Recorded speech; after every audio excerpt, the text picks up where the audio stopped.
Buenas tardes, estamos a 28 de septiembre del año 2023. Son las 5:55 minutos de la tarde. Vamos a leer un escrito aquí que tiene que ver con Garry Kasparov. Garry Kasparov. Vamos a hablar un poco, una posición muy personal que tengo que tiene que ver con el match con Deep Blue 1996, febrero del 1996. Vamos a leer el escrito para que podamos abordar toda la información, es la metodología que utilizamos acá. Y una vez que leamos el escrito sin que se nos escape nada, pasamos al correspondiente análisis. El 10 de febrero de 1996 se disputó una partida de ajedrez de lo más inusual. El ajedrecista ruso Garry Kasparov, por aquel entonces campeón del mundo, se enfrentó contra Deep Blue, un ordenador desarrollado por la empresa tecnológica IBM. El objetivo era comprobar quién era superior, la mente de un ajedrecista profesional como Kasparov, número uno del ranking desde 1985,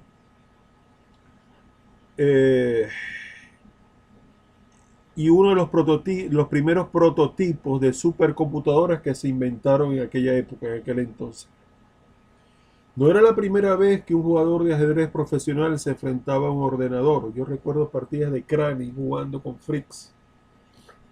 Me acuerdo del pasado, tremendas partidas, ¿no? En aquella época. No era la primera vez que un jugador de ajedrez profesional se enfrentaba a un ordenador, pero hasta entonces siempre habían sido dispositivos pequeños con limitación de memoria y procesadores. Perdonen la gripe. En esta ocasión IBM invirtió una gran cantidad de dinero para desarrollar un ordenador lo suficientemente potente que pudiera plantarse cara a cara a un gran maestro internacional del ajedrez como Kasparov. Para ello contaron con programadores, ingenieros informáticos, pero también con jugadores de ajedrez que asesoraron sobre estrategias y movimientos. El encuentro se disputó a 6 partidas. La primera tuvo lugar el 10 de febrero en Filadelfia, Estados Unidos, y fue la primera vez que un ordenador ganaba a un campeón del mundo de ajedrez vigente. Sin embargo, Kasparov ganó las 3 siguientes y empató otras 2, venciendo a la máquina por un total de 4+2. En esa oportunidad, aunque Kasparov hubo una... Pero la alegría de Kasparov duró poco. En mayo de 1997, hace como 25 años, se repitió el enfrentamiento con una versión mejorada del ordenador de Blue. Tenía una unidad central más potente y sus procesadores le permitían calcular millones de posiciones por segundo. En esta ocasión la máquina consiguió ganar al hombre.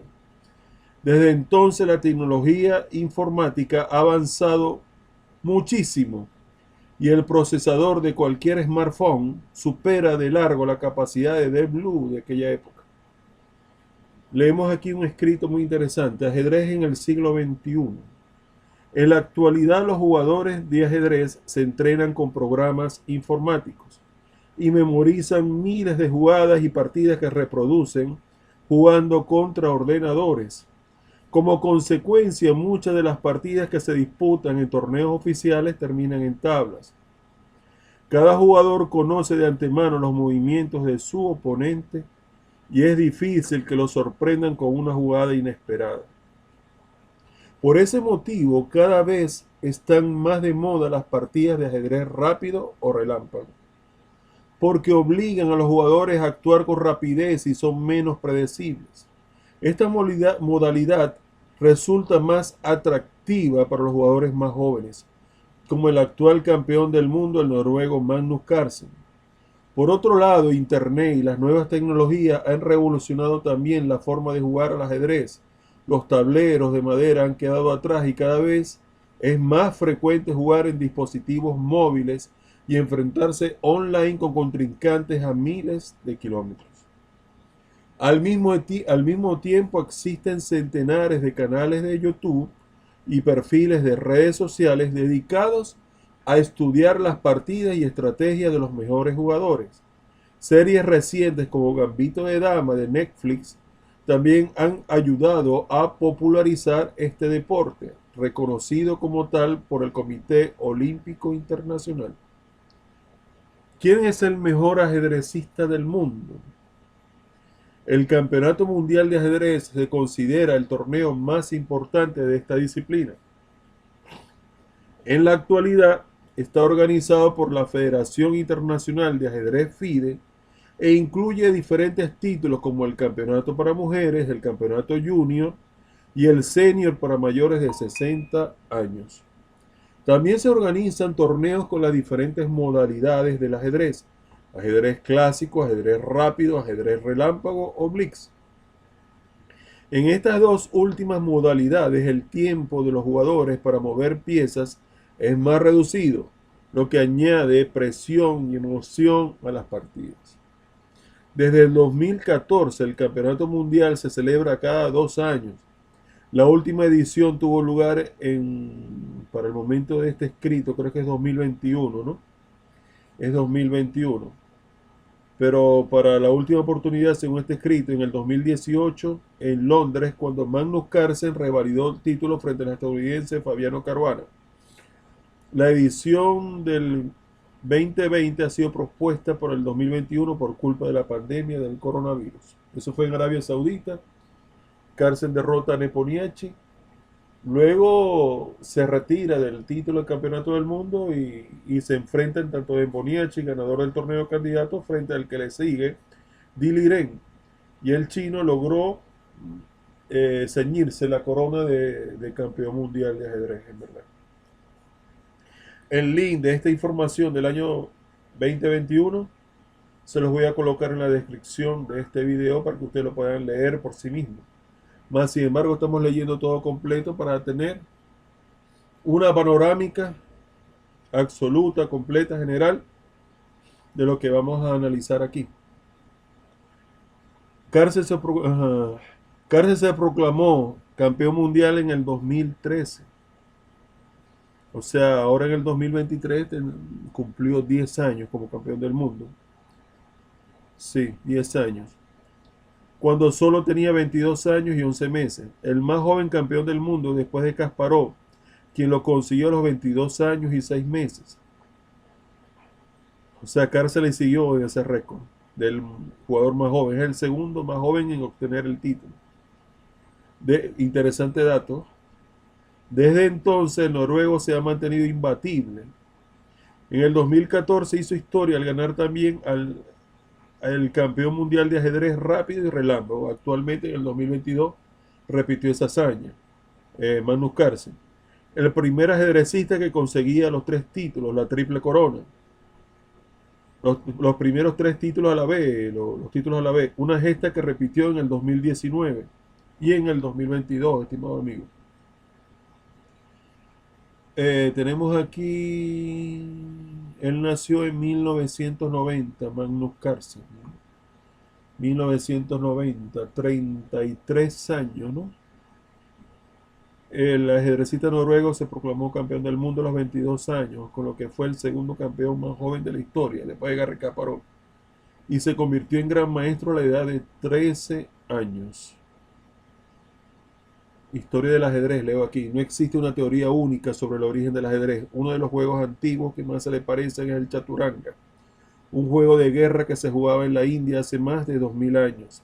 Los árabes descubrieron el ajedrez en el siglo VII, cuando conquistaron el imperio persa, y enseguida se hizo muy popular en todos sus territorios. En Europa el ajedrez llegó un poco más tarde, hace unos 1000 años. El juego, las piezas y sus movimientos han cambiado con el tiempo y según cada cultura, pero el ajedrez siempre ha sido un juego de estrategia. Se creó cuando los pueblos y civilizaciones luchaban entre ellos para conquistar tierras y tesoros. Por eso las piezas representan los elementos típicos de los ejércitos de Asia. En aquella época, los carros de combate, las torres, los carros de combate, las torres, la caballería, los elefantes montados, los alfiles y los soldados, además del rey y su consejero, dice aquí. Nosotros decimos la dama, pero bueno. Ok, esto lo voy a colocar ahora más adelante cuando termine en la descripción de este video. Vamos a leer un poco aquí en Respetamos la propiedad intelectual de Vicioso del ajedrez por Hugo Rangel Borges. Vamos a leer. La inteligencia, la inteligente respuesta del gran Garry Kasparov ante la siguiente pregunta. Le preguntaron a Garry Kasparov cuál fue o es el mejor jugador de la historia del ajedrez. En la historia del ajedrez, ¿cuál ha sido el mejor jugador de ajedrez? O es, digo es en tiempo presente porque aún está vivo uno de los pilares fundamentales de este deporte, ciencia. Y responde Garry Kasparov con un buen análisis. Creo que no es justo nombrar a un jugador como el mejor de la historia. Magnus Carlsen es el mejor ajedrecista de la actualidad. Es una combinación letal de Fischer y Karpov. La potencia, la energía, la intensidad de Fischer contra la sutileza y el estilo bien depurado de Anatoly Karpov. Una mezcla muy extraña y muy poderosa. Tiene la impetuosidad de Fischer y tiene la técnica de aprovechar las pequeñas ventajas sumatorias de Anatoly Karpov. Pero sería muy complicado e injusto afirmar que es el mejor de la historia. Se defiende Kasparov. Simplemente porque cada generación está mayormente más informada que la anterior generación. Tiene más información, más acceso a la información. Es la era de la inteligencia artificial, de la cual aprendieron de la generación anterior, de sus partidas, de todo, pues. Ajá, sigo, pues. Por eso los grandes jugadores de ajedrez de todas las épocas, sean Lasker, Alekhine, Capablanca o Fischer, solo deben ser comparables solo con sus contemporáneos. Y en este caso Kasparov dice o afirma que no solamente ha dominado a su contemporáneo de su época, de jugador vigente, sino que también ha logrado derrotar a contemporáneos en un tiempo posterior, como 14 años que le llevaba a Vladimir Kranin y Kasparov lo derrotó. Anand es mucho más joven que Kasparov, podemos decir 9 años. Y eso es meritorio. Pero no creo que Carlsen tenga mucha dificultad en derrotar a los más jóvenes, impetuosos e informados del ajedrez mundial. No lo creo de ninguna manera. Pero sí, Kasparov se defiende, además que estuvo 20 años como número 1 del mundo. Derrotó varias generaciones, la anterior, la actual que él tuvo, y la posterior, la que vino después.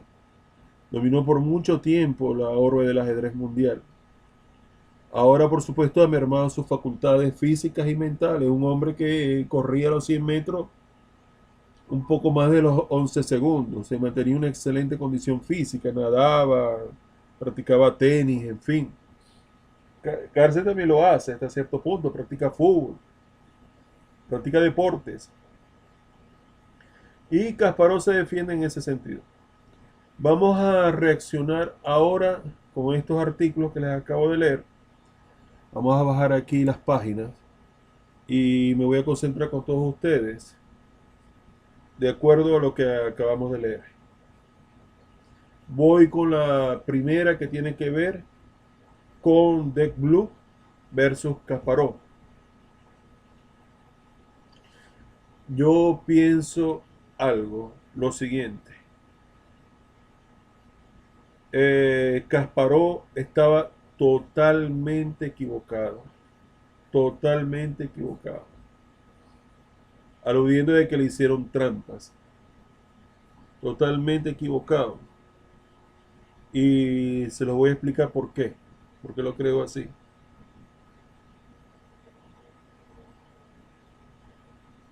Vamos a ver aquí. Estaba leyendo. Bueno, vamos a dejar esto para más tarde ahora. Seguimos acá. Porque estaba totalmente equivocado, y les voy a responder a cada uno de ustedes. Porque Garry Kasparov quiso medirse entre una máquina con todas las ventajas que tiene la tecnología contra el ser humano, contra la persona. Y le voy a hablar de cuál es esa ventaja. Imagínense que un ser humano corriera a pie contra un automóvil. Vamos a correr los 100 metros. Ni Usain Bolt pues, puede correr más rápido que un carro, que una máquina. Hablo el que posee el actual récord mundial de 100 metros planos en atletismo. Imagínense un ser humano compitiendo en fuerza física contra un tractor. O imagínense que un ser humano trata de volar como si fuera un avión. Se mataría. Estos ejemplos absurdos demuestran o dan a entender, aunque dicen que la inteligencia artificial es humana, en sus orígenes fue creado por un componente humano, sí. Pero una vez que está creado, ya pasa a ser un agente externo, inteligente o muy fuerte, con muchas más capacidades que un ser humano ordinario normal. Mucho más fuerte. Pasa a ser artificial, ajeno a la naturaleza humana, cuando esa inteligencia artificial, en base a su memoria y a su procesador de datos, trabaja en forma independiente de acuerdo a su mecanismo o su tecnología o bueno, los electrónicos, no sé, ¿verdad? Los circuitos que pueda tener, eléctricos que pueda tener. Ahí pasa a ser artificial cuando se pone en funcionamiento, pero por supuesto que la creación es humana. ¿Por qué yo digo entonces que Kasparov se equivocó rotundamente en el match con Deep Blue? Y pensaba él que iba a repetir la hazaña de la primera victoria que tuvo entre Deep Blue en el 96. Kasparov se equivoca porque la ventaja que tiene la tecnología, la inteligencia artificial, que ha cambiado el mundo, ha cambiado la cultura y los pueblos en el planeta. ¿Quién iba a pensar de que cada uno iba a tener como una especie de computadora en su teléfono, capaz de conectarse con redes sociales y calculadora, qué sé yo, como parece una cámara fotográfica, tiene micrófono, puedes comunicarte con cualquier persona en el mundo, es decir, a través de las tecnologías? Y todo lo que se ha logrado con la tecnología, con la inteligencia artificial. ¿Quién iba a pensar que esa tecnología artificial, de acuerdo a sus componentes, pueda superar o era fácil de superar para esta tecnología a un ser humano, no en igualdad de condiciones, sino con una ventaja abismal en cuanto a la tecnología. Demasiado grande.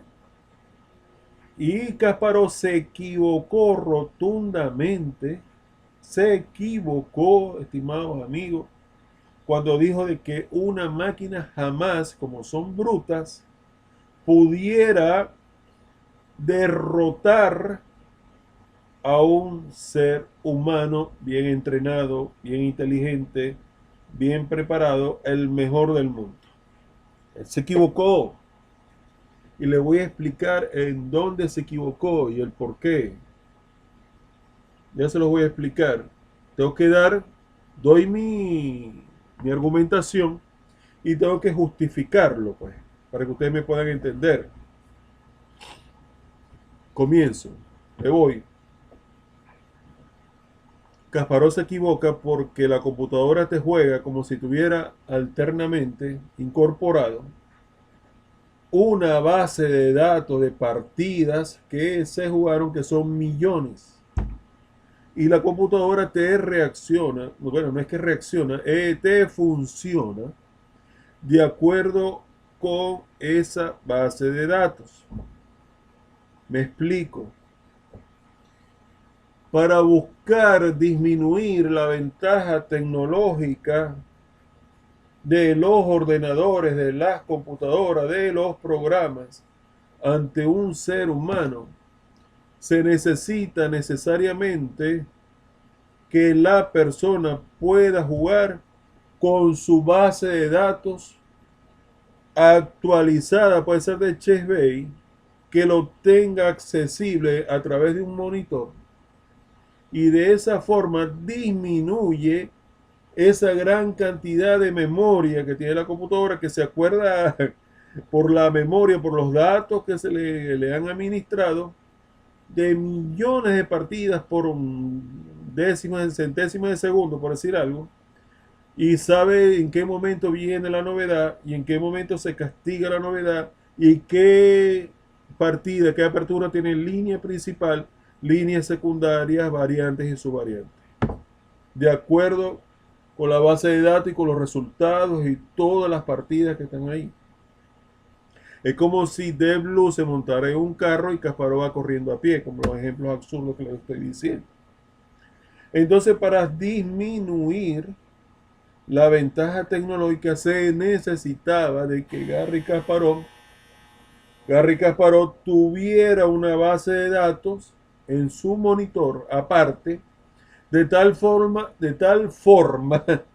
que él pudiera investigar con su mente humana, con su componente humano, las líneas que tuviera preparadas con anticipación y las partidas modelos que pudiera tener en esa base de datos, de tal forma de que la ventaja de la memoria no fuera suficiente como para derrotar al ser humano. Porque el ser humano es muy difícil. Podemos tener referencias de acuerdo a posiciones últimas de partidas, podemos acordarnos, pero lo de la memoria es muy difícil porque tienes la desventaja psicológica que sabes de que la computadora se acuerda perfectamente de las partidas ya jugadas al 100% y analizadas incluso en post-mortem. Tiene todas las variantes grabadas y mejorado en sus circuitos, en su memoria, qué sé yo. No soy experto en informática ni en la inteligencia artificial, pero es lo que yo deduzco. Ahora, una vez que llegamos a la novedad, que se marque como novedad, que ya de ese momento en adelante, tanto el mejor jugador del mundo como la máquina quedan solos. La máquina podrá usar sus procesadores y toda su potencia y capacidad, porque te pueden ver un árbol de variantes gigantesco, millones de jugadas te puede ver. Eso es algo muy difícil, porque el problema de la memoria continúa una vez que se termina con la base de datos. Te ve variantes que, bueno, que puede llegar hasta 30, 40 jugadas de un tirón y te elige el mejor camino. O sea, el análisis posicional de las máquinas en técnica es muy abismal. Pero el ser humano, una vez que quedan solos y se acaba la teoría, vamos a llamarlo así, la teoría de las aperturas, las enciclopedias, la SECO o la base de datos correspondientes, y quedan los dos de igual a igual, se pudiera pasar al tablero. Estaba con el tablero y el monitor, pero una vez que se termine y se llega a la novedad, el jugador debe soltar el tablero y aplicarle las estrategias de una mente humana de la mejor del mundo, los componentes humanos, de lo mejor frente a la máquina, al procesador de memoria y de jugadas que puede tener una máquina. Las máquinas muchas veces evitan los sacrificios, aunque hay algunos programas muy potentes que sacrifican porque ven la variante que va lejos de que le pudiera dar los tiempos, las jugadas precisas para finiquitar una determinada posición.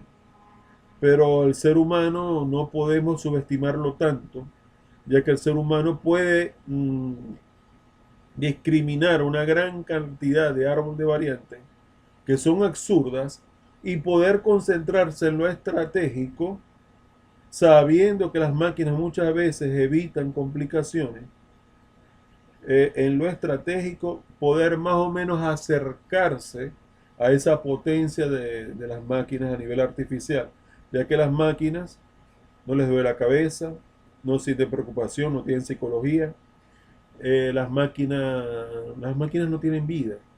Las máquinas de por sí funcionan de acuerdo a todo el componente tecnológico que tienen en su CPU, en sus procesadores, como lo quieran llamar, en su interior, pues, tecnológico. Entonces, ahí Kasparov se equivocó porque no estaba en igualdad de condiciones. Es como si dos grandes maestros, imagínense esto, que Anatoly Karpov, siendo la máquina, pero es Anatoly Karpov, imagínense esto, el archirrival más fuerte que ha tenido Kasparov a lo largo de toda su vida, de toda su historia, por la gran cantidad de partidas que jugaron por el título mundial. Imagínense que Karpov jugara contra Kasparov por el título mundial con un ordenador, con un monitor, con una computadora, con toda la base de datos precisa, con todas las partidas y las posiciones posibles de X variante, y Kasparov no tuviera absolutamente nada. Adivine quién ganaría. Ganaría el que tiene la ventaja tecnológica de la base de datos ahí al instante y que lo pueda revisar y procesar. Y una vez que cuando quedan solos ya es muy probable que Karpov ya tuviera pequeñas ventajas posicionales de acuerdo a las variantes que revisó. Prácticamente sería un knockout, se llevaría por delante a Kasparov en todas las partidas si tuviera esa ventaja.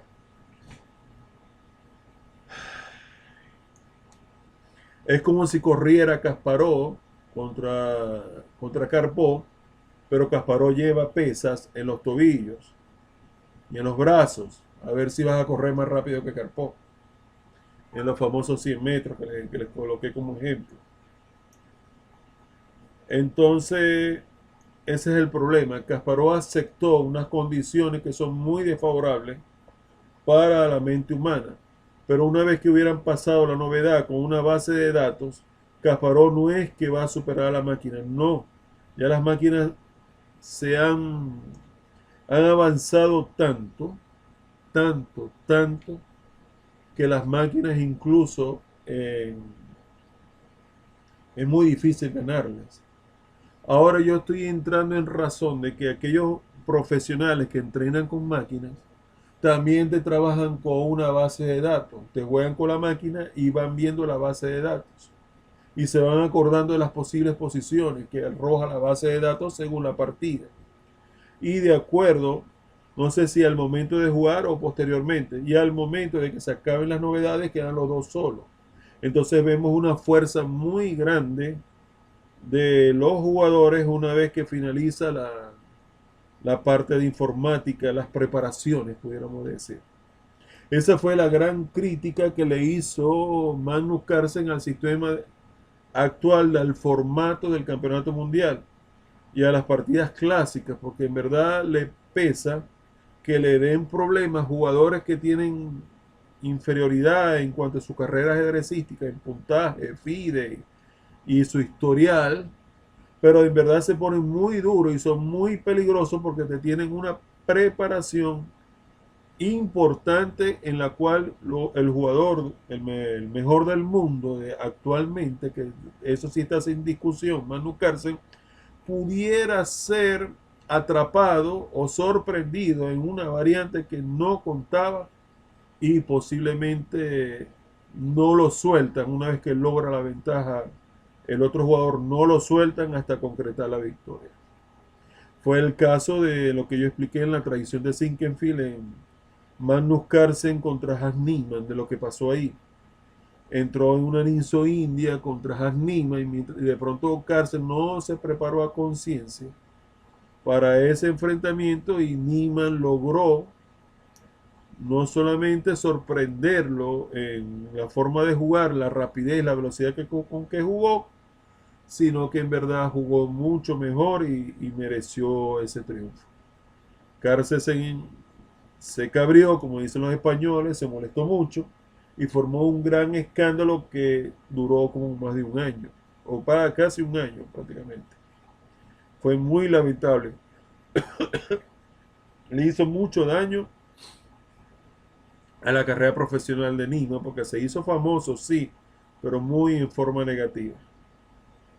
Eso es lo que quería decir de la primera parte de Kasparov. Para mí se equivocó con Deep Blue. Debió pedir que le permitiesen utilizar su base de datos personal con sus preparaciones, con sus líneas, y una vez que pasaran a la novedad, después de haber visto las partidas modelo, ahí cada quien pudiera estar sin esa ventaja tecnológica de igual a igual entre la estrategia de una computadora y la estrategia de un componente humano que para nosotros sigue siendo nuestro cerebro, el cerebro del ser humano, superior a las máquinas que no tienen vida. A pesar de que las máquinas tienen un proceso de aprendizaje grande también, porque a medida que le van incorporando datos va mejorando. Pero ¿qué va? El ser humano es preferible que se mida con de igual a igual con otras personas, con otros rivales, pero que sean humanos también, para evitar ese desnivel asombroso, esa ventaja que tienen las máquinas sobre las computadoras, y que las máquinas cumplan su rol de análisis, de revisión de partidas, y que ayuden a mejorar el nivel de los hombres o de las mujeres. Así lo veo yo. Por esa razón digo que Kasparov se equivocó. Vamos a pasar a la otra parte. Me llamó poderosamente la atención la parte de la historia del ajedrez, en donde se habla de que duró muchos años, siglos, en Asia, y las piezas del ajedrez representaban al ejército de Asia.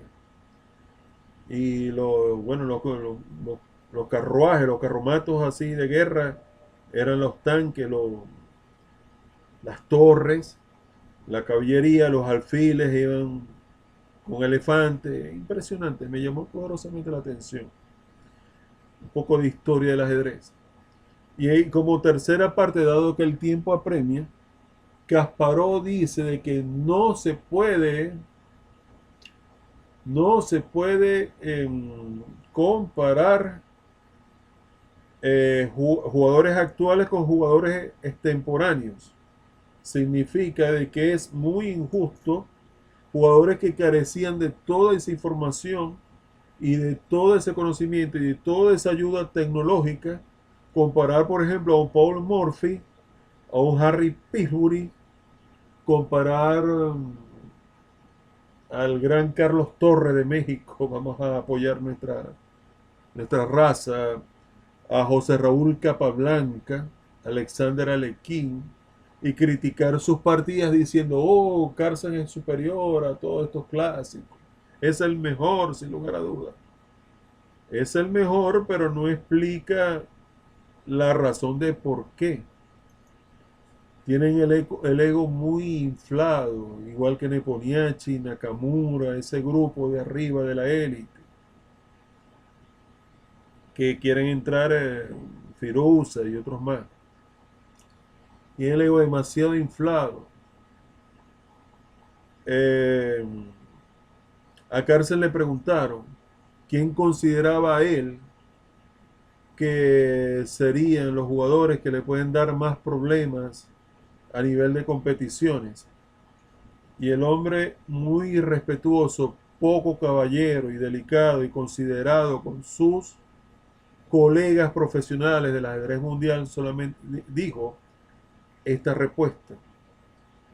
El primero que está en la primera línea con respecto a mí no existe. Yo soy el mejor y estoy solo en la cima. El segundo es Hikaru Nakamura, el gran maestro norteamericano. El tercero no existe y el cuarto no existe. El ego de estos ajedrecistas a veces sobrepasa, ¿no? Se pasa. Sigo con Kasparov. Kasparov dice que es injusto porque la información de las generaciones posteriores aprenden de sus predecesores, que los estudiaron y los analizaron y mejoraron sus juegos más adelante. Y es como una ley de vida. Y ahora hoy en día con el acceso, la información que ha mejorado y se ha catapultado el número de practicantes del deporte de ciencia gracias a la tecnología del internet, entonces es muy difícil ahorita decir de que el mejor del mundo, según Kasparov, sea el actual campeón porque tiene mayores ventajas que los que lo precedieron. Pues. Y él afirma que él no lo dice directamente, pero lo plantea de que él ha derrotado tanto su generación como generaciones posteriores. Y se defiende. Y tiene mucha razón, en verdad. Mucha razón. Eso es lo que veo yo. Pero Carlsen hizo un gran daño y considerable, mucho daño al mundo del ajedrez. Imagínense este espectáculo de que se dio en el boxeo, de la gran rivalidad que existió entre Muhammad Ali y Joe Frazier. Muchachos que llevaron hasta el terreno personal sus rencillas, sus diferencias. Más por Ali, que fue muy respetuoso con el boxeador de Filadelfia, contra Joe Frazier. Fue muy irrespetuoso, le faltó mucho el respeto. Pero se dieron revanchas y después se dio la tercera y definitiva de la trilogía, que fue la Guerra de Manila. Y nos dejaron un documento histórico importante de la era y de la época del boxeo, de la era de Muhammad Ali. Fue impresionante esa rivalidad de Frazier contra Muhammad Ali. Y Carlsen simplemente no quiso prepararse por pereza, porque ya tienen los millones, por la falta de motivación, por lo que quieran decir. Carlsen, además que él reconoció que por razones históricas iba a ser muy importante que él jugase con Nepomniachtchi, para las razones históricas, para que quedara un legado muy por delante en el tiempo, prefirió abandonar el título mundial y dejárselo a que lo definieran Ian Nepomniachtchi y Diliren. Diliren, que remató increíblemente ese torneo de candidatos y termina de una forma increíble a través de los desempates derrotando a Ian Nepomniachtchi, en donde el favorito y el jugador que se sentía superior era el ruso Ian Nepomniachtchi contra un humilde y tranquilo joven que decía de que su dinero, su fortuna, se le administraba a su mamá. Algo inédito, increíble, hermoso a la vez, el sentimiento de madre e hijo. Que Kasparov estaba en lo cierto, en lo correcto, con lo que afirma que es muy injusto decir quién era el mejor jugador del mundo de acuerdo a la fuerza y el elo que tenían en su época. Es como decir que como están más informados, entonces Lasker era superior a Monfils, o Capablanca era superior a los anteriores, o que Fischer era superior a los otros, Era demasiado injusto, en verdad. Tengo una llamada aquí pendiente. Voy a contestarla. Bueno, muchas gracias a todos. Que Dios los bendiga. Les habló Ernesto Rondón. Bendiciones para todos. Vamos a responder.